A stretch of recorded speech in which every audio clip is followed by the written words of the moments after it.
Оза вакытында Рамадан айында бизге Аллах субхана ва тааля Пейгамбер Мухаммад саллаллаху алейхи ва саллям кушты шул ятим балаларны, ашкырга мухтажларны, мискин факир кишилерни. Поэтому мында һәр мусульман кеше, һәр прихожанин, что әйтик, үзе алып килә. Үзе алып килә. Кем нәрсә алып килә, кем пәрмәчләрне алып килә, кем тортларны алып килә, кем фруктларны алып килә. Шулай без төзибез, бер стөл төзибез, шул стөлгә бисмилла әйтеп чакырабыз ятим балаларны. Чөнки ятим балаларны ашату, ятим балаларны тәрбияләү бу Пейгамбер Мухаммад саллаллаху алейхи ва саллям кушкан эш. Может, там вот такие поставить здесь? Чекайда әйтергә чужих детей не бывает. Bu балалар безнең дә балалар, поэтому без аларны ашатабыз, шул вакытта аларны тәрбиялибез. Аларны тәрбиялибез, аларга аңлатабыз, нәрсә ул дин, ислам дине, нәрсә ул Аллах, кем ул Пейгамбер Мухаммад саллаллаху алейхи ва саллям булган. Ничә яшьтәге балалар алар? Яшьләре Разные. 30 яшь, 10 яшь, 15 яшькә дә шундыйлар бар. Безнең эш һәр прихожан шул баланы ала да керә, мәчеткә керә, аны белән утыра, күрсәтә ничек намаз укырга, ничек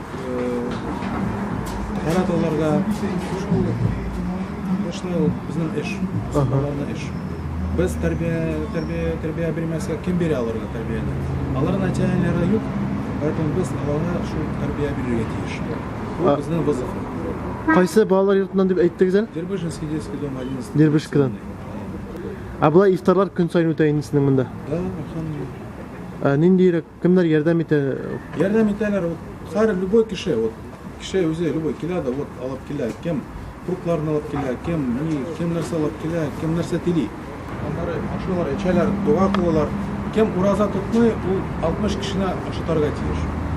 Әгәр кеше ураза тотмый, ул 60 мухтаҗ, мискин, факир кешеләрне ашатарга тиеш. Шул без поэтому ятимләрне алып киләбез.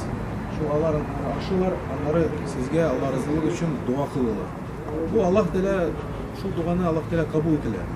Почему? Потому что бу мискиннең, ятимнең дуа ул иң якын Аллах Тәаләгә ушыла. Мусафирлар күп киләләр, мухтаҗлар күп киләләр. Разные кешеләр. Кто будет лучше всех читать, тот иншаллах та'аля получит подарок. Бисмиллахир-рахманир-рахим. Ла иляха илляллах, ла иляха илляллах, ла иляха илляллах, Мухаммад расулуллах, ла иляха илляллах, ла иляха илляллах. Хәзрәт, аларның күңелләрен ничек ачасыз? Не все же так просто дают. А вот поэтому безнең задача не үзебезгә утырып ашарга. А вот именно шул ятимләрне алып киләбез. Шул кемнең йөрәк ябык, ул шул балаларны карый, ул аңлый то, что Аллах Тәала анарга ни дип бәрәкәт бирде, да, ати-ани бар. Имущество бар. Шул вакытта дәгъват кылабыз. И Пейгамбер Мухаммад саллаллаху алейхи ва саллям ничек әйтте, ничек дәгъват кылырга? Качан кеше расположенный.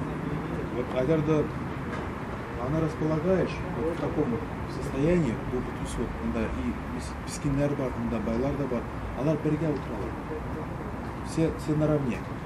Шул ятим балаларга киләләр, алар шул йөрәк аларны ачыла. Шул йөрәк ачык вакытында син дәгъват кылырга тиеш.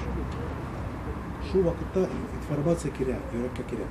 Хәзер урамда чыксаң, дәгъват кылсаң, аны йөрәк ябык, машина, кредит, ипотека, хатынга шуба кирәк, икенче машина кирәк, туганнарга кирәк. Син аны утар, рахим, утар.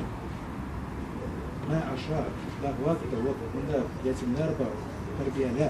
Шул вакытта кешенең йөрәкне ачыла. Шул вакытта анарга можно дәгъват кылырга кирәк. Анарга можно нәрсә булса аңлатырга. А башка вакытта проблема.